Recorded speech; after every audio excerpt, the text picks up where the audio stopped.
ধান কাটার মেশিন রাস্তা দিয়ে চলাচল করলে রাস্তার উপর মাটি ফেলা যাবে না। পুলিশের এমন মাইকিং এর পরে নিজেদের উদ্যোগে রাস্তা থেকে মাটি সরাচ্ছেন কৃষকরা। প্রসঙ্গত, বড় ধান কাটার জন্য মেশিন ট্রাক্টর রাস্তার উপর দিয়ে যাওয়ার রাস্তায় মাটি পড়ে বেহাল অবস্থা হয়ে পড়েছে। অভিযোগ, মাটি কাটার কারণে রাস্তার উপর অহরহ দুর্ঘটনা ঘটছে। সেই দুর্ঘটনা কমাতে বিভিন্ন থানা এলাকায় পুলিশের পক্ষ থেকে মাইকিং করা হয়। ধান কাটা মেশিন গাড়ির মালিক সহ কৃষকদের রাস্তা থেকে মাটি সরানোর নির্দেশ দেওয়া হয়। পুলিশের নির্দেশের পরে বুধবার পশ্চিম মেদিনীপুরে নারায়ণগড় ব্লকের খালিনায় কৃষকরা এবং ধান কাটা মেশিন যারা নিয়ে এসেছিলেন তাদের উদ্যোগে রাস্তা থেকে মাটি সরানো হলো।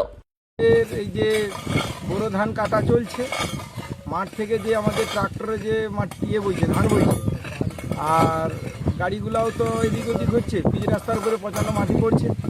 তাই আমরা এই 3 দিন চলছে আমাদের এই পিচ রাস্তার উপরে যত কাদা পড়ছে সবকে ঠিকা করছি।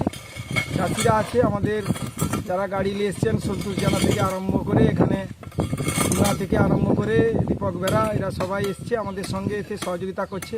চাষিরাও এসছেন, ধন্যবাদ জানাচ্ছি। পুলিশ প্রশাসন সরকারের পক্ষ থেকেও মাইকিং প্রচার করছে যাতে পিচ রাস্তা থেকে মাটিগুলো সরানো হয়। তবে আমাদের একটা কর্তব্য, যারা আমরা জনপ্রতিনিধি আছি, মানুষকে বুঝিয়ে সুঝিয়ে এনে আমরা যাতে মাটিটা তুলে দেওয়া যায় পিচ রাস্তা থেকে। কারণ কোটি কোটি টাকা দিয়ে রাস্তা, পিচ রাস্তা তৈরি হচ্ছে, ঢালাই রাস্তা হচ্ছে, সেখানে যদি মাটি পড়ে স্কুলের ছেলেমেয়েরা যেতেও অসুবিধা হচ্ছে, চোখের সামনে দেখছি। তাই আমরা উদ্যোগ নিয়ে আজকে 3 দিন ধরে চলছে, গাড়িও চলছে, কিন্তু ধান বোয়াও চলছে। তা সত্ত্বেও আমাদের যে পিচ রাস্তা যে সাফাই, সেটাও আমাদের চলছে। তবে ধান কাটা প্রায় শেষের মাথায় আমাদের এলাকা।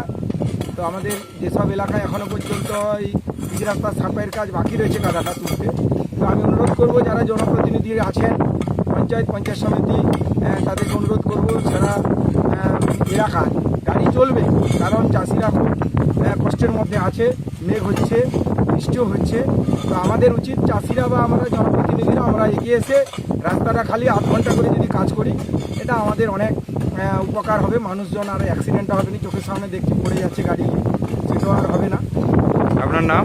আমি সুশান্ত ধল, পঞ্চায়েত সমিতির সদস্য।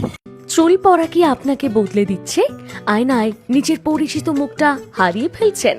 প্রজিত হেয়ার উইভিং সেন্টার 20 বছরের অভিজ্ঞতায় গড়ে তোলা একটি নাম, যেটা শুধু চুল নয়, আত্মবিশ্বাসও ফিরিয়ে দেয়।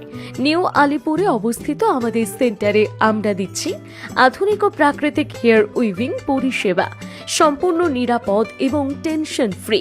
গ্রাহকের সন্তুষ্টি আমাদের আসল পরিচয়।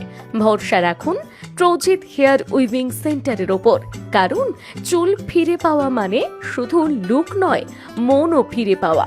প্রজিত হেয়ার উইভিং সেন্টার, আপনার নতুন শুরু এখান থেকেই। ঠিকানা নিউ আলিপুর, কলকাতা, পশ্চিমবঙ্গ 700053।